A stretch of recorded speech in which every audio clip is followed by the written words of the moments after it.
Hi, my name is Paula Roberts. I'm doing week 2 discussion. I'm going to go ahead and start. The interdisciplinary team is the pharmacist, psychiatrist, psychologist, psychiatric nurse, social worker, occupational therapist, recreational therapist, and vocational rehabilitation therapist. Um, This brings a great multifactorial approach when dealing with patients who have mental illnesses. It's also good for each one to understand the role that the other plays so that you can bring recommendations, get ideas from that other person, and you all understand what role you play in this approach. Nurses play a key part in the interdisciplinary team. The nurse uses a holistic approach. Some bring values and knowledge and experience from previous work to the team of encounters that they've had with other clients with mental illnesses. Nurses are able to evaluate and assess the effectiveness of treatment along with other things, just depending upon what type of nurse you are and how far along you are in your education.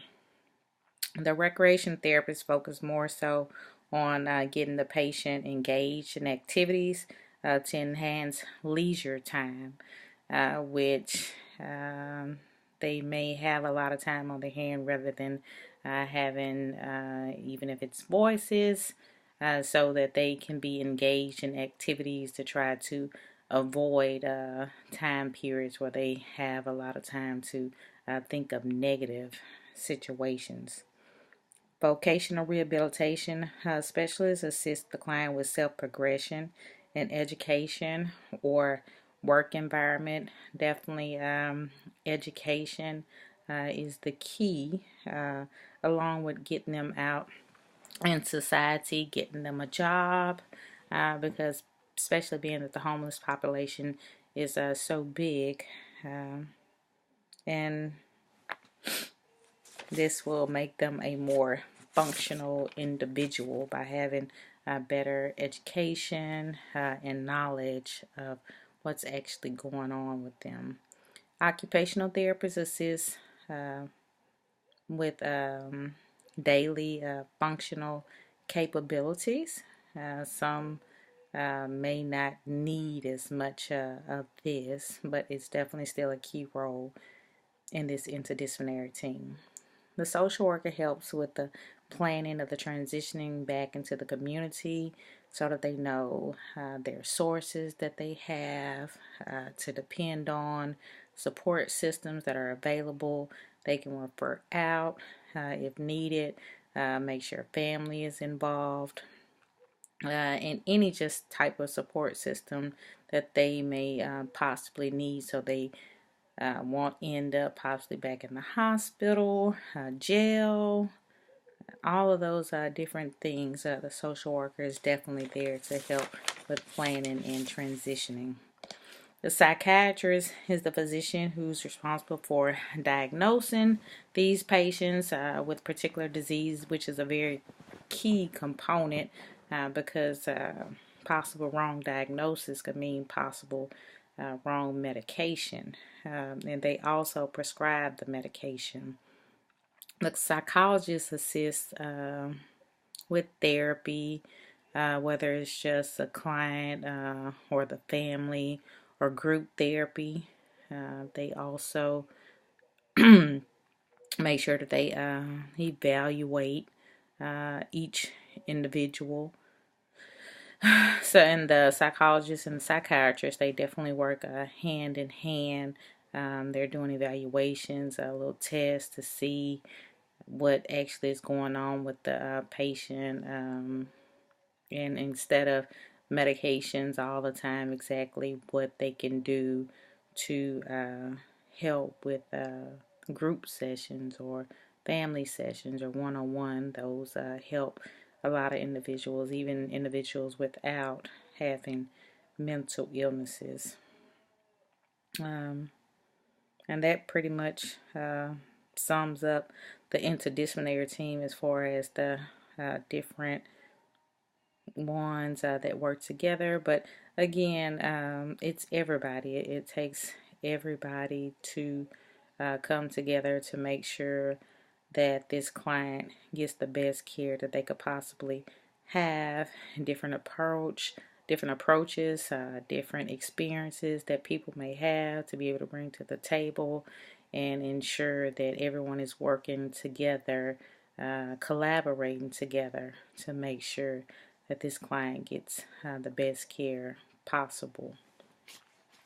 And the next thing going to discuss is about the homelessness of the mentally ill, which is a very big problem, especially we've been seeing on like social media, the news, everything, the crimes that have been committed recently by those with mental illnesses. And it seems it has to get so bad sometimes in order for the attention to be brought to it, instead of it just being addressed prior to, because a lot of times you hear this person has well-known history of mental illness, but you never hear where they were in this program. You always basically hear they no longer were taking their meds or receiving treatment.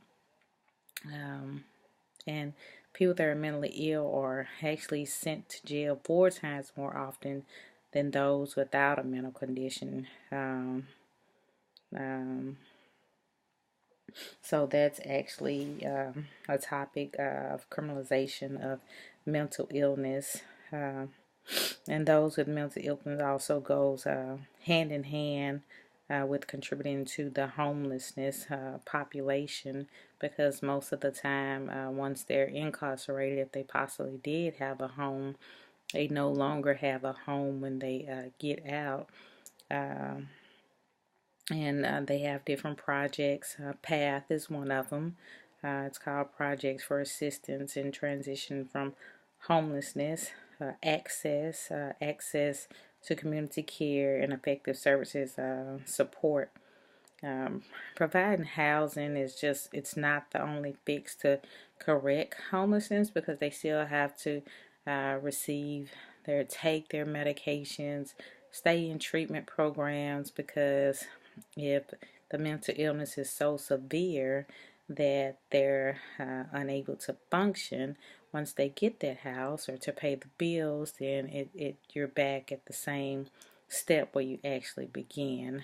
So it definitely has to be a holistic approach, and again back to the interdisciplinary team where everyone is actually helping out and trying to see what's going to be the best resolution for these clients. And everyone is different. Some have family that they can depend on, some don't, and even some that do have family, maybe that they've reached a point where they're no longer willing to help, and maybe they don't understand. So that's why group sessions, family sessions, all of that is very much so needed to help and assist, so that we can try to combat the homelessness related to mental illness.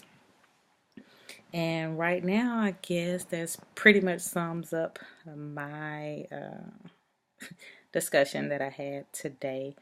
And I'll be responding to others. Please feel free to respond to me so that I can respond back, because I'm gladly going to read your input.